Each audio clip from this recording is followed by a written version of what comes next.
Let's show peep and know。大家好啊，我係 Kiwi，歡迎嚟到 Check 真啲。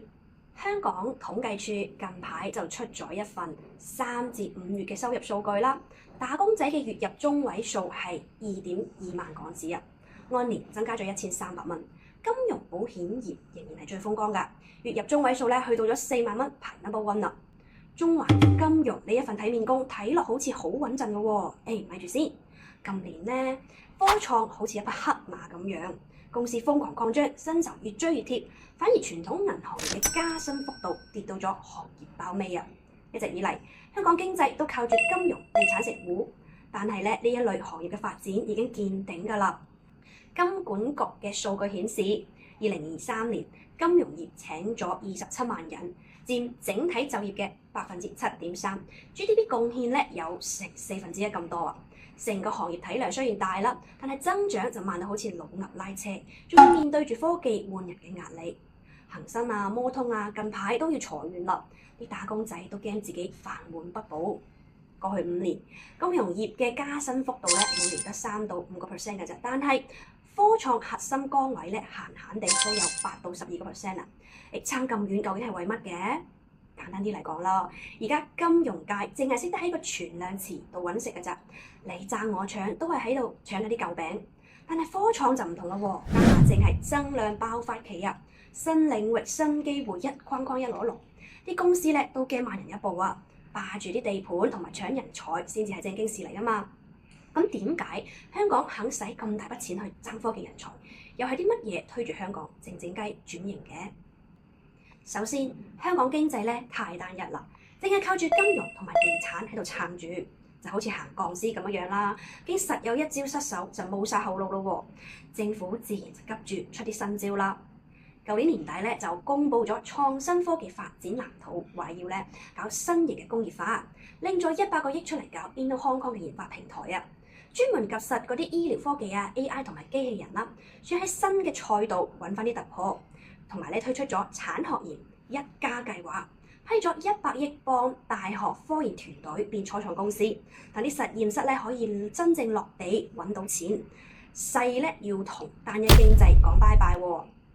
仲有一個好現實嘅問題係真係唔夠人咯，家下咧搶人戰已經打到薪資飆升啦，簡直係手快有手慢冇咯。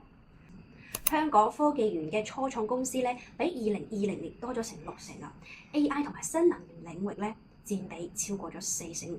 公司越多，人才嘅缺口就越大。政府預估2030年科創係需要超過10萬人㗎。本地咧冇足夠嘅人才，唯有靠高才通等等嘅計劃向外去搶啦。唔止係政府出手啊，騰訊啊、華為等等大廠都殺到埋香港啊，開價仲要特別狠添。嗰啲有5年經驗嘅人跳槽咧，人工隨時可以加3到5成咁多㗎。IANG 簽證咧仲設有咗 AI 人才快線，相關嘅畢業生直接攞2年簽證。香港搶科技人才真係落晒咗重本啦！仲有一樣嘢咧就一定要講嘅，香港嘅科創生態就越玩越勁啦，尤其喺人工智能領域啦，潛力簡直大到爆炸。舊年咧，畢馬威嘅報告就指出啦，超過半數嘅香港公司都係有使用生成式 AI 嘅。需求多啦，科技嘅發展又快喎，直接推住成個就業市場向上衝啊！銀彈方面當然都唔輸蝕啦 ，AI 同埋機器學習嘅資深研究員，年薪咧輕輕鬆鬆就有150到300萬港紙啊！今年香港國際人才職業展超過30%都係 AI 崗位嚟㗎。大模型開發咧等等，樣樣都齊全嘅，數量同比係升高咗45%。算法工程師嘅起薪咧去到咗45000港紙啊！班後生仔入行肯定冇走寶㗎啦。應用落地咧就更加犀利啦。政府推咗100個智慧政府嘅場景 ，AI 咧處理成13億宗嘅金融交易啊，反洗錢準確率去到99.7%啊！立法會都用 AI 實時轉寫3語，準確率都有99%㗎。香港 AI 發展已經真正落到實處，唔再係空頭支票。以往講體面，中環嘅金融精英係最有發言權嘅，高薪啦、有地位啦、人脈啦，樣樣都齊晒。但係而家科創人嘅眼中，體面咧已經變成咗科技嘅話事權同埋真正搞出成果嘅成就感啊！